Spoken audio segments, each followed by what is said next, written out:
This message is brought to you by Apple Card. Apply for Apple Card today and start earning up to 3% daily cash back on everyday purchases.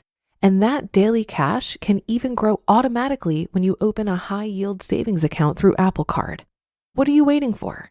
Visit apple.co/card calculator today to see how much daily cash you can earn.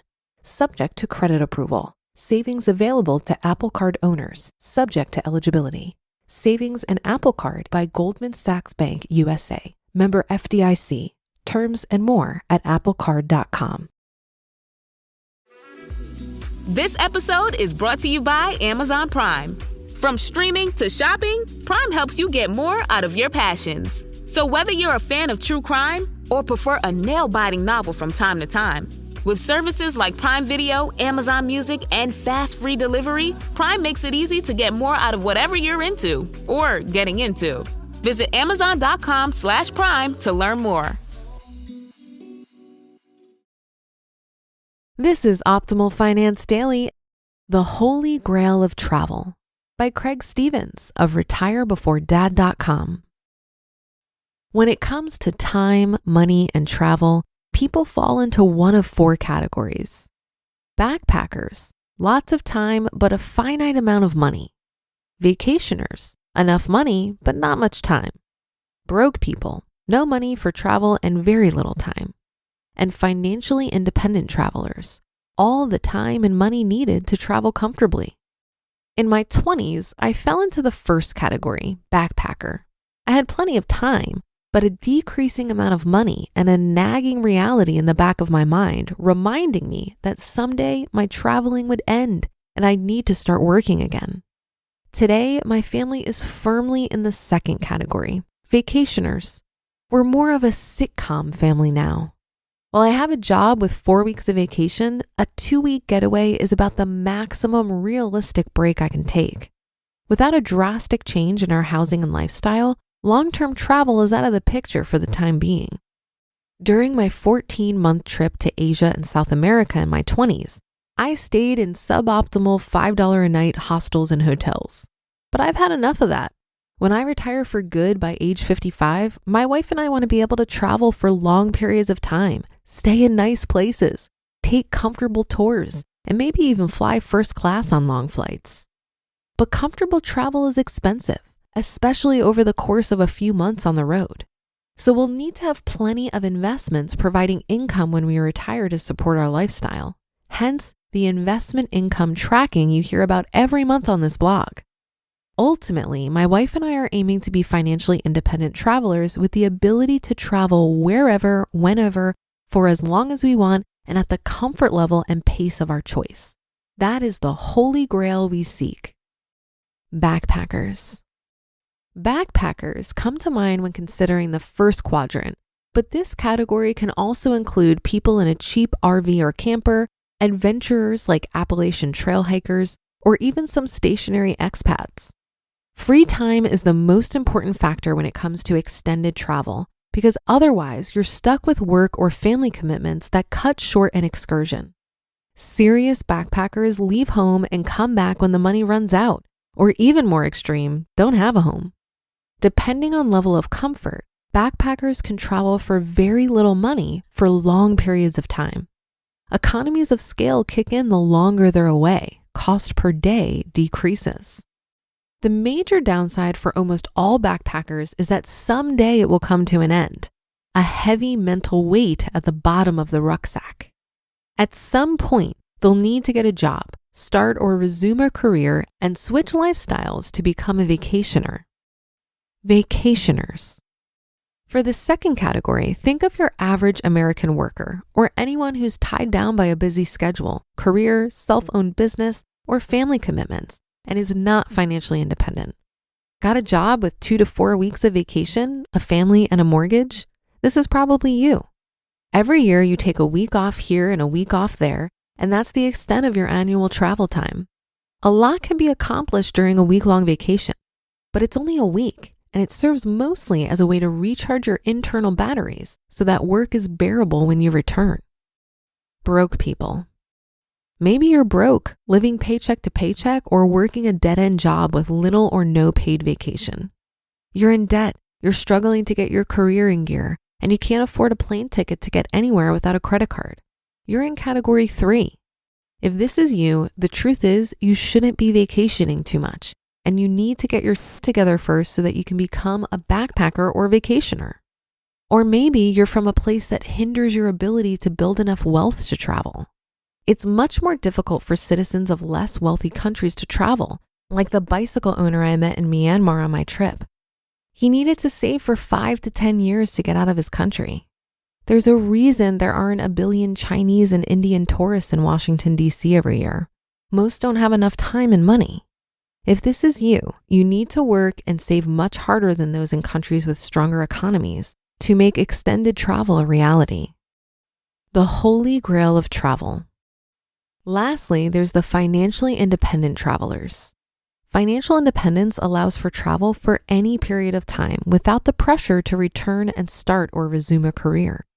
An individual or retired couple in this category can stay in decent hotels, utilize airline and hotel points, and book comfortable tours around the world with the occasional splurge on a 5-star hotel. Much like backpacking, economies of scale apply for the financially independent because the longer the trip, the lower the costs. It makes more sense from a cost perspective to fly to another part of the world and stay for 2 months than to take a week-long cruise or a 10-day whirlwind tour of Hawaii. My wife and I often envision what our retirement will look like, and it's the holy grail of travel that we crave. But it's a long road ahead and not an easy achievement. Not only do we have to save and invest in preparation for this lifestyle, we're raising a family, which is always our priority. Our kids' health and education is most important, and you can't exactly travel the world and guarantee the kids will have the best health and education everywhere you go. Perhaps it could be done through homeschooling while on the road or at international schools. But the right decision for us and the vast majority of parents is to raise kids in a stable home. Our goal may not be for everyone. Some people don't even like to travel, and some financially independent people choose to do other things with their time. The point here is this. Think back to your most recent vacation or the best vacation you ever took. On the last day, were you ready to leave? Would you have stayed longer if time and money permitted? For us, the grand strategy continues to be to save and invest while our kids are growing into educated adults. When they are no longer 100% dependent on us, our time will come to freely travel the world again. Until then, we'll have to make the best of our 1-week trips to the beach every summer. I can live with that. You just listened to the post titled The Holy Grail of Travel by Craig Stevens of retirebeforedad.com. If you've shopped online, chances are you've bought from a business powered by Shopify. You know that purple Shop Pay button you see at checkout? The one that makes buying so incredibly easy? That's Shopify. And there's a reason so many businesses sell with it, because Shopify makes it incredibly easy to start and run your business. Shopify is the commerce platform behind 10% of all e-commerce in the US, from household names like Mattel and Gymshark to brands just getting started. Shopify gives you that leg up from day one with hundreds of beautiful, ready-to-go templates to express your brand style and forget about the code. If you want to see less carts being abandoned, it's time for you to head over to Shopify. Sign up for your $1 per month trial and start selling today at shopify.com/OFD. Go to shopify.com/OFD. Shopify.com/OFD. When investing your money starts to feel like a second job, Betterment steps in with a little work-life balance. It's the automated investing and savings app that handles the work so you don't have to. While they build and manage your portfolio, you build and manage your weekend plans. While they make it easy to invest for what matters, you just get to enjoy what matters. Their automated tools simplify the complex and put your money to work, optimizing day after day and again. So go ahead, take your time to rest and recharge, because while your money doesn't need a work-life balance, you do. Make your money hustle with Betterment. Get started at Betterment.com. That's BETTERMENT.com. Investing involves risk. Performance not guaranteed. Many people name extended travel as one of the main reasons they're pursuing financial independence. So I wanted to point out here that it is possible to experience this even before you reach financial independence by taking a mini retirement or sabbatical. I did this in 2017 when I took 2 months off of work to walk the Camino, which is a 500-mile trek across northern Spain. It took me 38 days to walk across an entire country, and it was an incredible life experience. I'm really glad that I didn't wait until reaching F.I.R.E to do this. In fact, my goal to walk the Camino was a big motivator for me in my late 20s to get out of debt and clean up my finances. I'm a big fan of mini retirements and sabbaticals. Not only do they allow you to test drive what full retirement might look like, but it also can help you mentally disconnect your identity from your profession. Sabbaticals also help us test our assumptions on what we actually want in retirement. For example, I used to think I wanted to be a digital nomad, traveling the world with no home base.